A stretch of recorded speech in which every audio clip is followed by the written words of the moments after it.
రంగారెడ్డిలో జిల్లా అధికారులతో సమీక్షా సమావేశం నిర్వహించిన మంత్రి శ్రీధర్ బాబు కేంద్ర ప్రభుత్వ విధానాలపై తీవ్ర విమర్శలు చేశారు.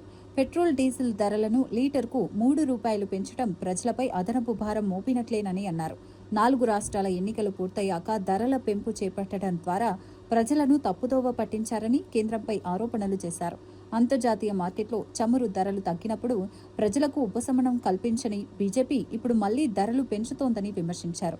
రైతులకు ఎలాంటి ఇబ్బందులు లేకుండా ధాన్యం కొనుగోళ్లు కొనసాగుతున్నాయని, చివరి గింజ వరకు మద్దతు ధరతో ప్రభుత్వం కొనుగోలు చేస్తుందని హామీ ఇచ్చారు. రాజకీయాన్ని దరిదాపుల్లో రానియరు. మీరు టార్గెట్ ఏం పెట్టుకున్నా ఈరోజు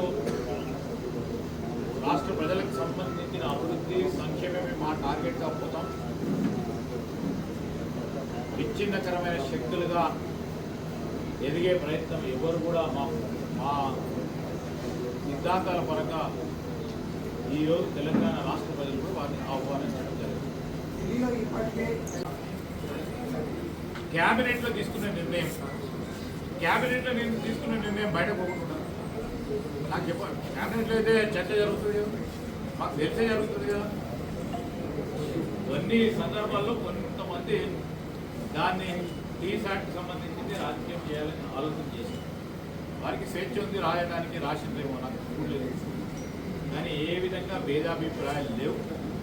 సమిష్టిగా పోతా ఉన్నాం. సమిష్టిగా ఈరోజు రాష్ట్ర ప్రభుత్వాన్ని కూడా నడుపుతాం.